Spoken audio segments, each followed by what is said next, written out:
Whether you visit our many historic sites, explore our thousands of acres of parks, launch a business, or study at one of our acclaimed universities, you'll agree Mercer County has it all. Mercer County, picture yourself here. Mercer County Executive Brian Hughes and the Board of Commissions are proud to sponsor Mercer Local Influencers. Presenting Mercer Local Influencers, featuring leaders in our community whose positive influence is bringing energy, growth, and vitality to Mercer County. Presented by YourTownTube.com, Fifth Feb and WellTube, and Stimulus Brand.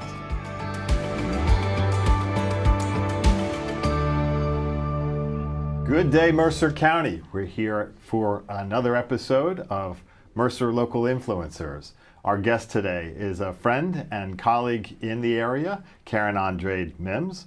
Karen is the president and CEO of the Father Center. Thank you for having me today, John. Oh, such a pleasure to have you on set here.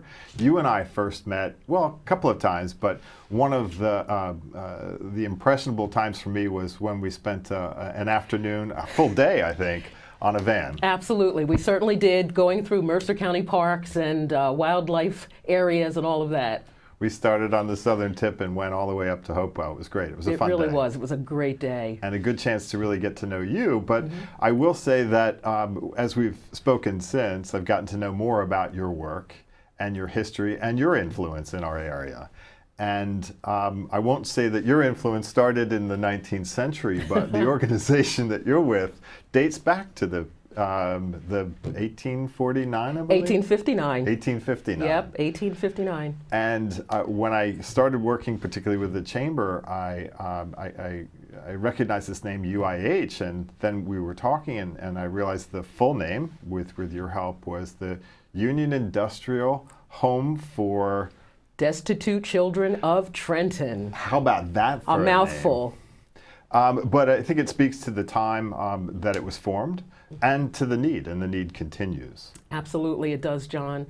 We have changed over the years, and I think our longevity is due in part to the fact that we've recognized that the community has changed, needs have changed, families have changed, and so we've tried to address those. As we should. So you joined the group. You were brought in by, I believe, a member of the New Jersey manufacturer's staff. Yes. And your role initially was to kind of look at perhaps shutting down an organization that had this long history. Absolutely. Jeff Bartolino, who at the time was the chair of the board, said to me, you know, we're thinking about closing the organization. I was actually on the board as well. I was a board member. And we had talked in many meetings about closing the organization, and he said, you know, you probably would be a good person to help us figure out how do we do that? Where do we go next? And so I joined the staff, became a staff member, got off the board, became a staff member, and thought, you know what, this is not going to happen on my watch. We need to figure out how we can salvage anything here that might be worth continuing for the legacy that we had. And part of that was rebranding. That's right. We talked about the name. That's exactly right. And how did you arrive at the name? So we went from Union Industrial Home ... to UIH Family Partners, which a number of people still know as probably the most memorable name. Right. That name was changed in 2020 to the Father Center of New Jersey, the name that we now have. Because I think we recognized that while some people knew our history, they didn't know what the UIH stood for, and it didn't really connect with the work that we were doing with fathers.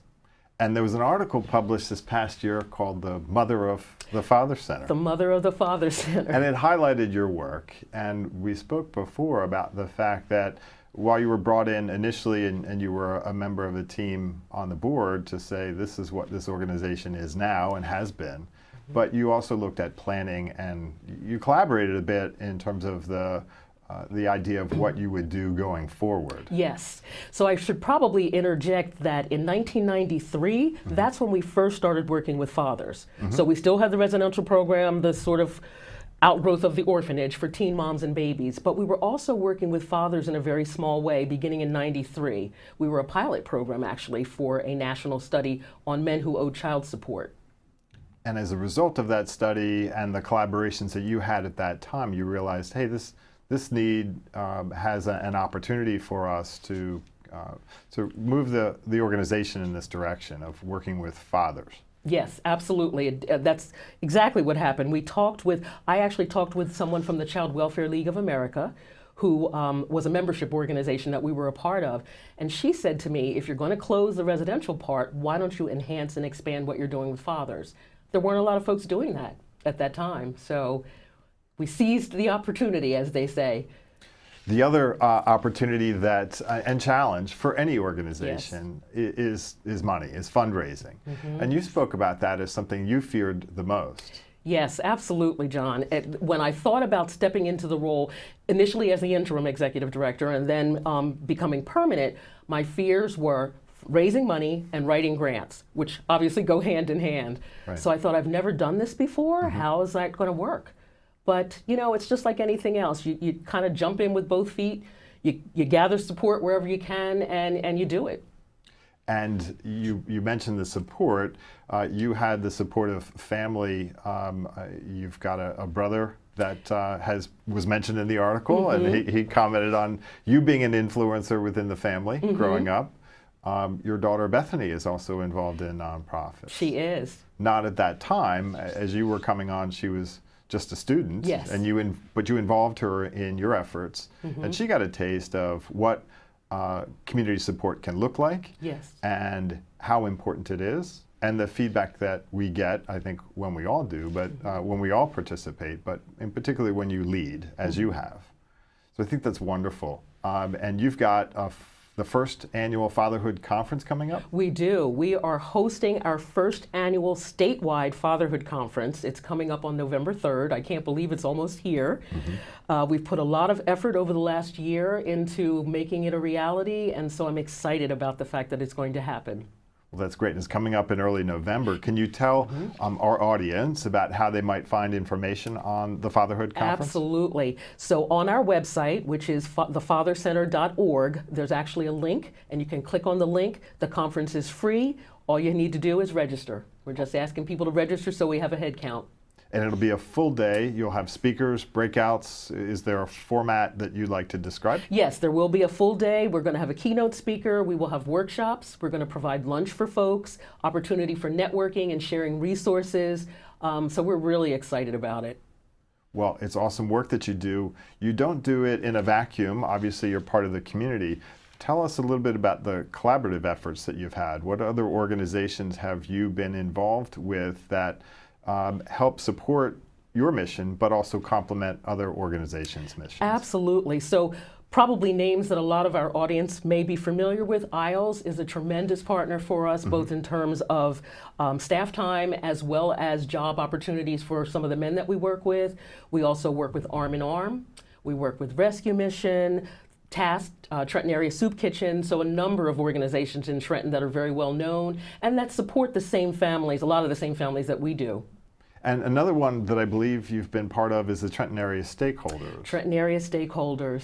Tell us a little bit about your involvement there. Yes, so it's interesting. The Trenton Area Stakeholders was actually started 27 years ago. I wasn't a part of it then, but I was a part of it probably about 15 years ago under the leadership of Calvin Thomas.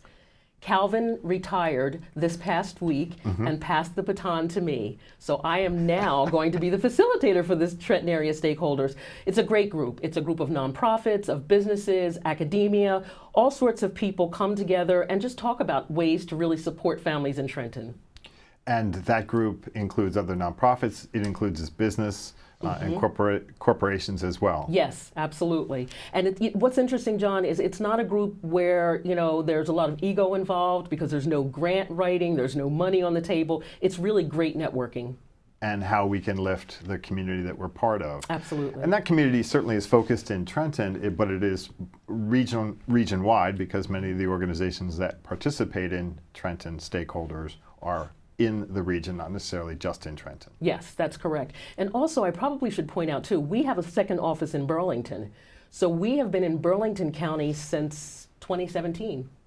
With the Father Center. With the Father Center. We have an office on Broad Street in Burlington, right in downtown Burlington City.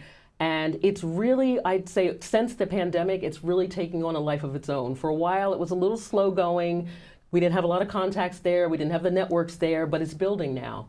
Well, we've also had to have the last 2 years as an influence on Yes. what's gone on for all of us.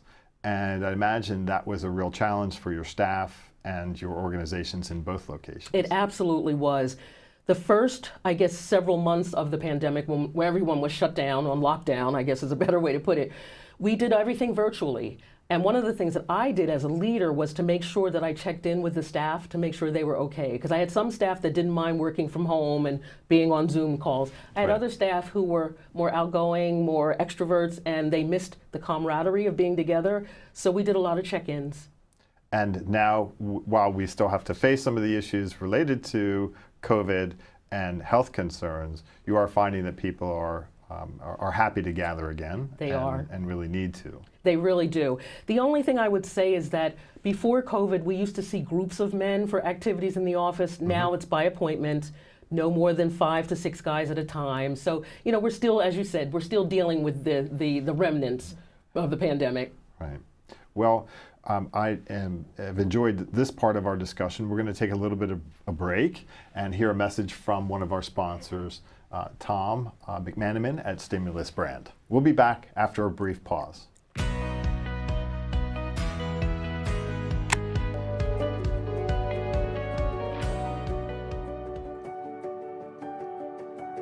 My whole life has been an emotional and physical roller coaster up until now.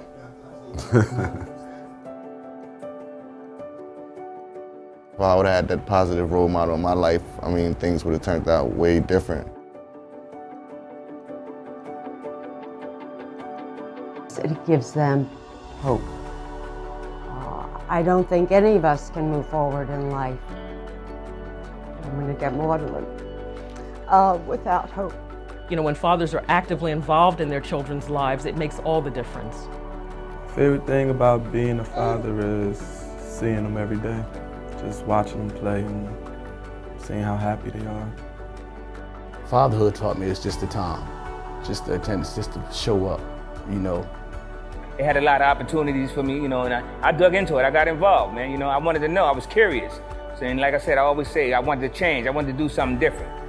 The Father Center believes active, engaged fathers build strong families and lift up entire communities. But we can't do it without the critical support of our sponsors and you.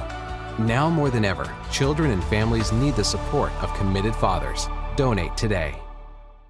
The pandemic has contributed greatly to change in the workplace and workforce. More and more people are tired of working meaningless, boring jobs that don't match their passions, and they're seeking greater control. Instead, they're changing the paradigm, moving from surviving to thriving, from working for just a paycheck to working for a purpose and a paycheck. It's about knowing your purpose and aligning that to a purpose-driven job for a purpose-driven company. These companies strive to make a difference as well as profits. They treat their employees like human beings, empowering them to grow and contribute their unique skills. Plus, these companies typically have the best work environments and benefits, with a focus on fun and growth in the workplace. To find that purposeful job, it helps first to understand your purpose. That's job one. Do you know your purpose? Take time to really consider that. Then state it clearly in writing.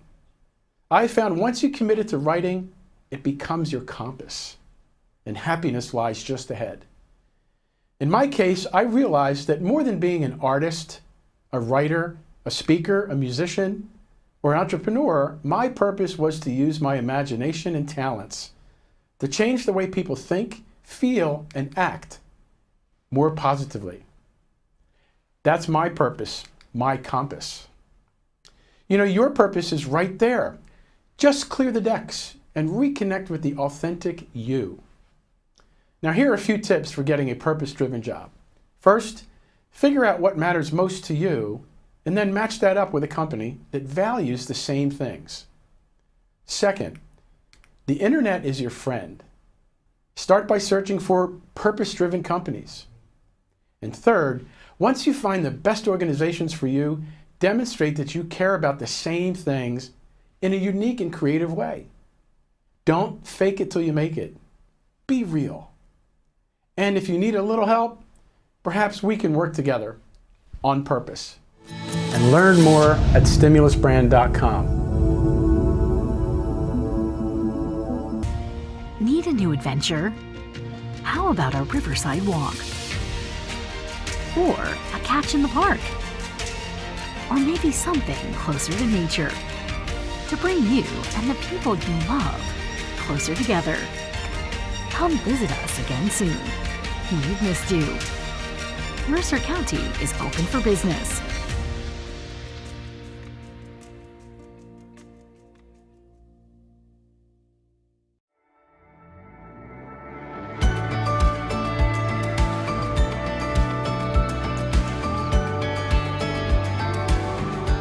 And we're back on the set of Mercer Local Influencers with our guest today, Karen Andrade Mims, who is the CEO of the Father Center.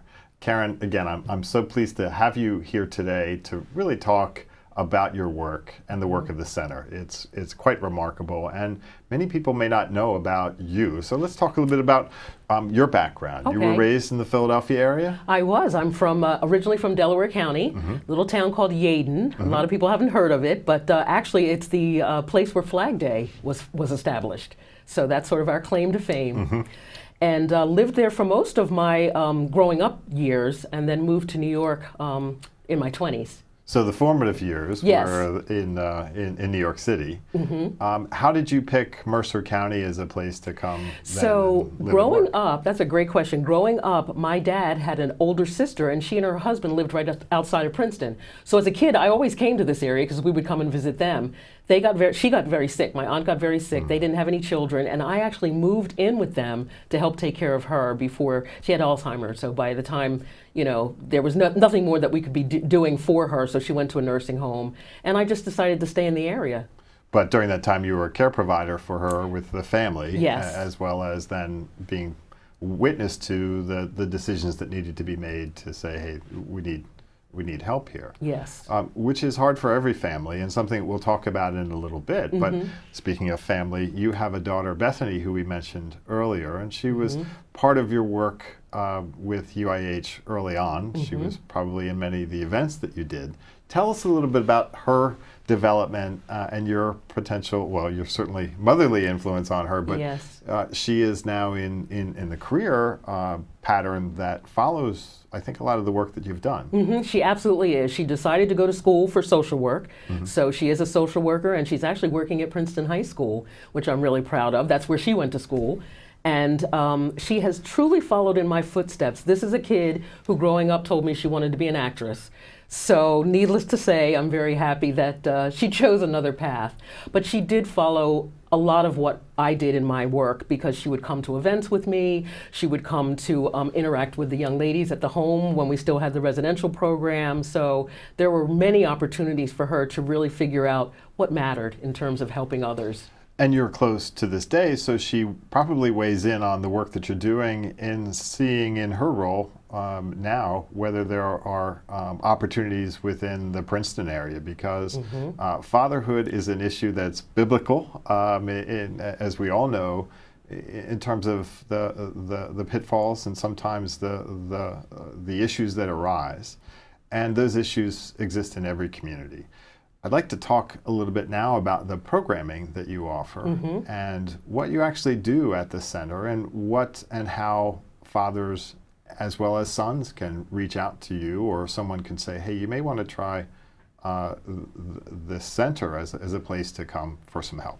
Absolutely. Before I go into the detail of some of our programs, I do want to mention that in terms of Bethany's role now, she has worked with some students who we have partnered with to provide clothing for. One of the programs that we offer is Dress to Impress. There you go. So we collect gently used men's suits and work clothes, and we house them at our office.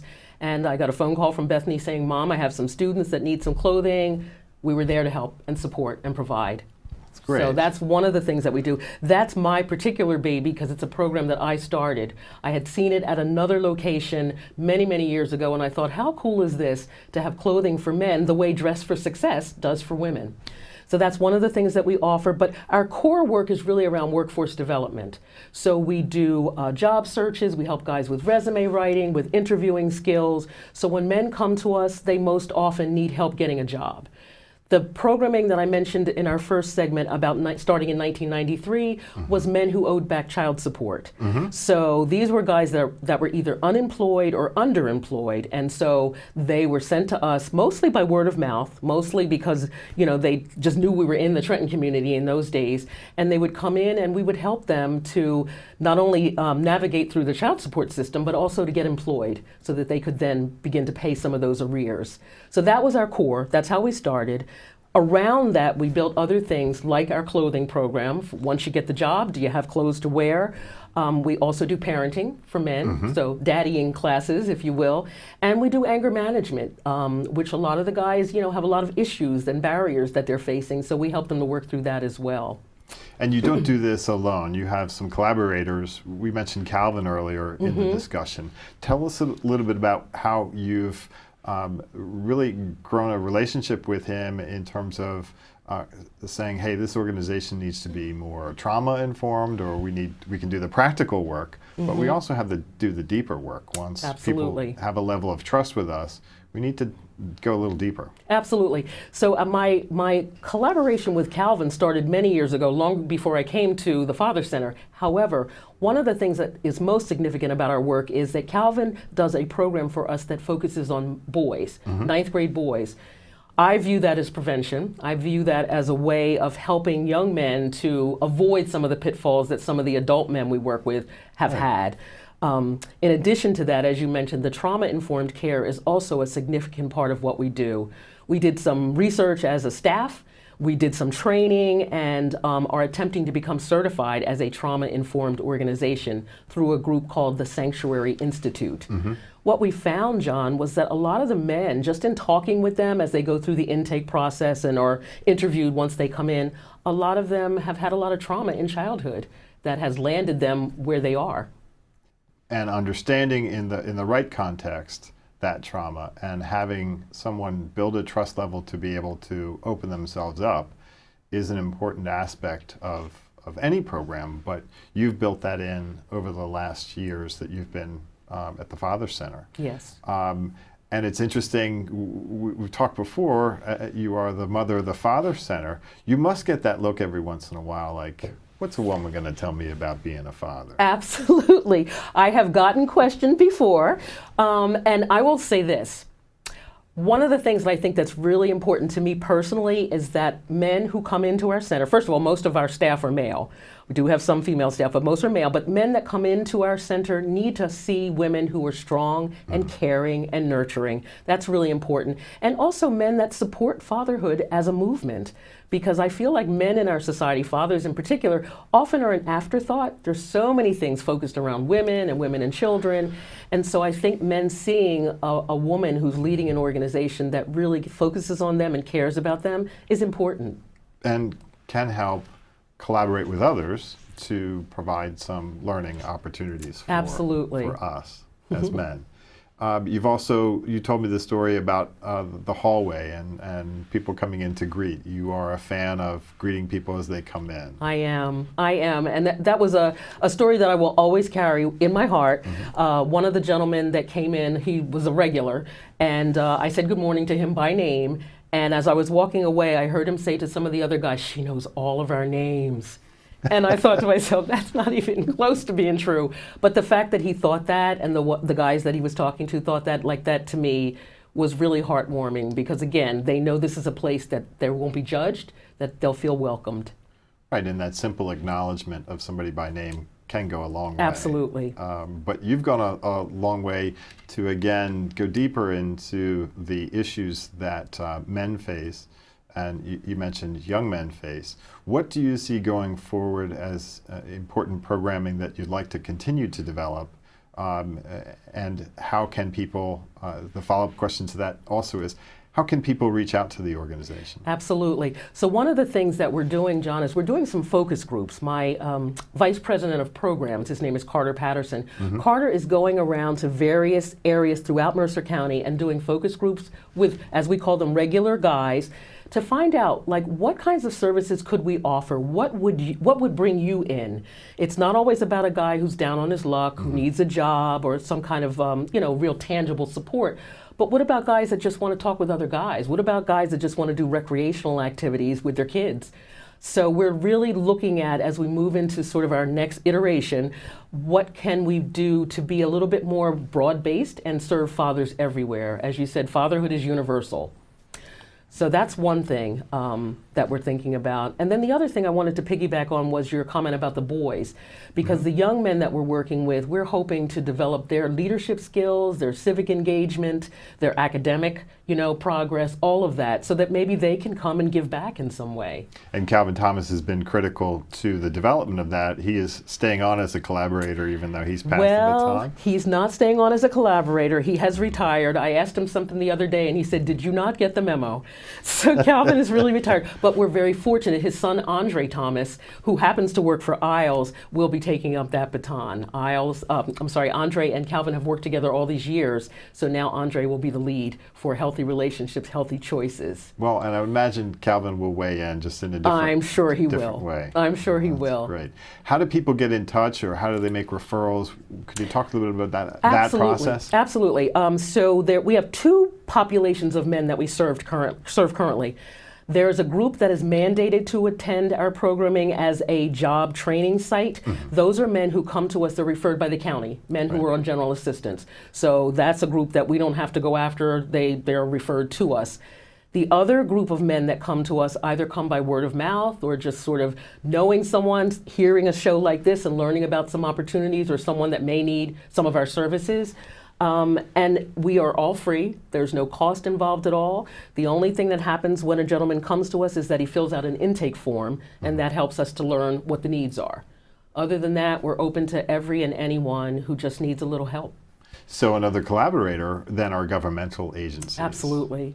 And they've been important because they can spread the message of, again, the history of the organization, but the primary focus these days of the organization, which is awesome.